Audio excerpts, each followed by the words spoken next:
What's going on, guys? Kyle Carroll from MyMMAnews.com and Carroll's Corner MMA podcast. Today I'm joined by Adam Assenza, who's fighting out of BTC promotions up in Canada and Ontario. And before we get into Adam, make sure you check out my sponsor for this podcast, PureSpectrumCBD.com. Use the code for 10% off CCMMMA, and you'll get 10% off all of your purchases. Check it out. The link will be below in the description on the YouTube channel. Make sure you check it out. Get the products, some great stuff out of Colorado. So go view it, get 10% off. And now, Adam, thanks for joining me. It's the first time I get to meet you, talk to you. How you doing, and how's Canada going? I'm doing good, man. Thanks for having me on the show. Everything is good up in Canada.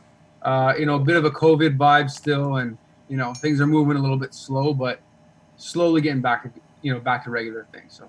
How has COVID affected you and your lifestyle as a fighter and, your ways of training right now? Because I know in America, a lot of gyms are shut down. People are slowly kind of figuring out home gyms, stuff like that. What have you done during the COVID pandemic? Right. So, we were shut down, a few months back and on lock. And I was, restricted to, jailhouse workouts at home in the basement and, running in the streets. So, that's basically how I stayed in shape.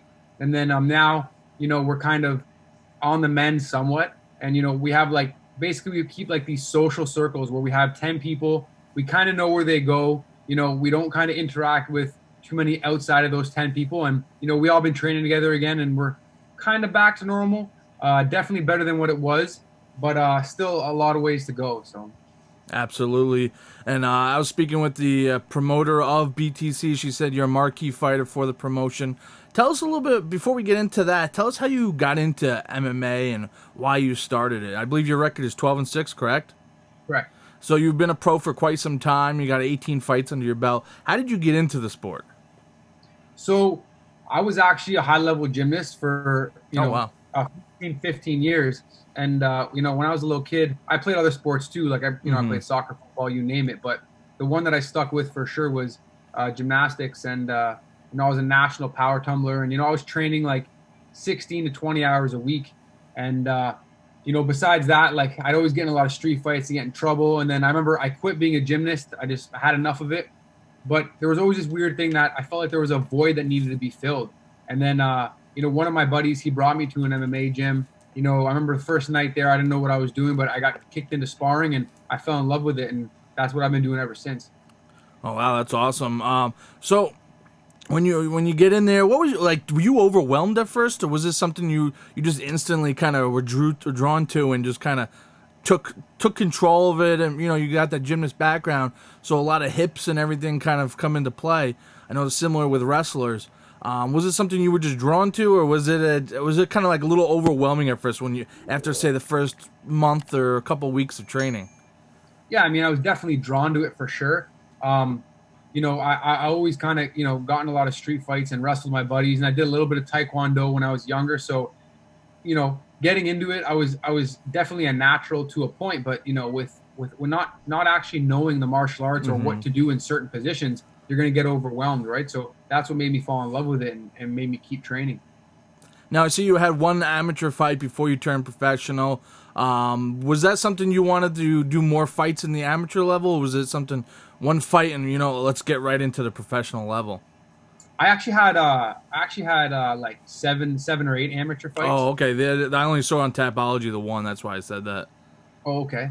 Yeah, so, before, my first amateur fight, I kind of ended up getting it myself. I had been training for 3 months. I didn't really do any ground training. I just kind of, wanted to do it. I really wanted to fight, and, I thought I was tough, so that's kind of how it started. And then I turned pro a year or two later. Definitely would like more amateur experience, you know what I mean? But, I turned pro and, haven't looked back since. Yeah, you're 12-6 in your professional career. That's a pretty good record. In the last two, you're on a 2-fight win streak. I watched your last 2 fights, and you seem like you're a guy who could definitely stand and throw gloves and throw mitts and bang with someone. And you got a strong chin. You took some shots as well as given some pretty good shots. But you're also a guy who seems like you can do the grappling aspect of it. You're on the ground rolling around and with the other opponent of one of the 2 fights I watched. Seems like you're pretty well-rounded. How much time do you dedicate to each discipline, or do you try to stay as well-rounded as possible? Yeah, these days you have to be as well-rounded as possible. I can do it all. I can wrestle, I can grapple, I can strike. I just prefer to be exciting. At the end of the day, when I get in there, I want to try to knock his head off before he knocks mine. And, I know, what the crowd likes. The crowd actually gets me going. So, I like to throw some high-flying moves, and, I just like to be exciting at the end of the day. So sometimes on the ground, it gets a little boring. You know what I mean? So I'm always going to go out there and try and bang. So. Now, tell us a little bit how it is fighting for BTC. Checking the videos out. They do a great job with production. It's definitely one of the biggest promotions in Canada, in the Ontario area, where you're from, Burlington, right? Born and raised. What is it like to fight on a promotion like that? It looks like a pretty well put together promotion. It's phenomenal. It's pretty much the only promotion right now in Canada that's doing what they're doing. They're pumping out consistent shows, like four shows a year in different parts of Ontario. And they take care of their fighters. They do a good job of getting eyes on their fighters and running live streams. I can't say enough of good things about them. It's just, for a while, when I made my pro debut, I made it on, there was a promotion called the Score Fighting Series, and it was actually a TV channel that had their own fighting series. Oh, wow. And then they went under after like a year or whatnot. So it's been a drought in Ontario since BTC's come along. And since they have come along, there's been a resurgence back in MMA before all the COVID hit. Wow, yeah, the production's phenomenal. The website's put together very well, and the CFO reached out to, or COO, I believe, reached out to me and asked to set up this interview, and I was all about it. I'm always looking to do interviews with new people, especially from the Great White North. And Adam, what are the goals for you right now in your career, in your MMA career? You're 12-6. You're a former champion of BTC. What are your short-term, long-term goals? I would assume you want to get that title back, and then where from there? Definitely get the title back. I want to do that. I'm trying to go, I want to get to the biggest show there is. And right now that's the UFC. The UFC is the NFL of MMA, right? So, you shouldn't be putting, your health on the line and doing things like that, like, fighting MMA, and taking it as seriously as I take it if you just don't want to, get as far as you possibly can. So that's definitely what's on my horizon and on my list of goals. And that's what I'm going to do. So just keep beating people up until, I get a call from them. Absolutely. And is there anything you believe you have to do differently in your upcoming fights? Like I said, you have a 2-fight win streak going. What do you have to do differently to get that call from your next fight or next couple fights? I don't know if I have to do anything differently necessarily, but I definitely have to keep it exciting, and I got to finish these guys and get them out of there. I got a lot of finishes on my record. My last 2 fights, I wasn't able to finish the guys, and that's kind of a chip on my shoulder. So the next one I have to. Does it give you confidence though, knowing that you went those rounds with your opponents and that you're comfortable going the long distance in a grinding fight? Yeah, even when I train, I typically do minimum 5 rounds, always. So I've got the cardio, I've got the muscle endurance, I can do that all night. But I like to put a stomp on it, man. I'm looking to finish the whole time. I'm not trying to coast. I'm not trying to be boring. I'm looking to finish these guys as fast as I can. So if I don't do that, I'm worried. If it goes to the decision, even if, my corners and everybody's saying, oh, I got all 3 rounds, no problem, I'm still worried because I didn't finish the fight. Absolutely. And, do you believe you have anything about you that separates you from everyone else? You see these guys like John Jones and these, Chris Weidman got in there. You believe he had the psychological advantage over Anderson Silva, and John Jones is, his pedigree in wrestling and everything else, and his family lineage. Is there anything that you believe that separates you from the rest of the pack? I think I'm the complete fighter mentally and physically, and I also think I'm, gifted athletically.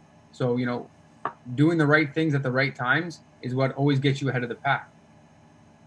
Absolutely. And what do you think of the UFC having Fight Island during the COVID pandemic, kind of, tethering down a little bit?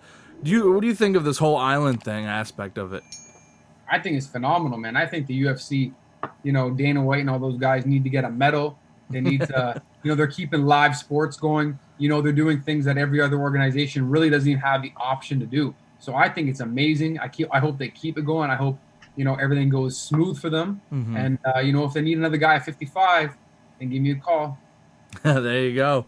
Do you have any predictions for the top 3 fights in that for this weekend? Yep. I'm gonna go with Jorge just because I love that guy. I think Aldo might get it back. I mean, sorry, Holloway might get it back. I was just watching Holloway versus Aldo, and then I think the champ's gonna keep the belt. Okay. Nice. Yeah, I'm looking forward to those 3 fights as well. I think everyone is. It should be an interesting one with Masvidal taking, the fight on 7 days and trying to cut weight, which is nuts. And speaking of weight, how is that for you? Is that something that's difficult for you, easy for you, cutting weight? Or do you sit at the weight class? You know what? I go out of my way to make sure that I'm always in shape and I'm not far from the weight class. So it's nothing for me to cut the weight on, 5-6 days notice. And then as a professional, when you make that transition from amateur, how much has changed for you, and how much from the beginning of your professional career to right now, to present time, has things changed?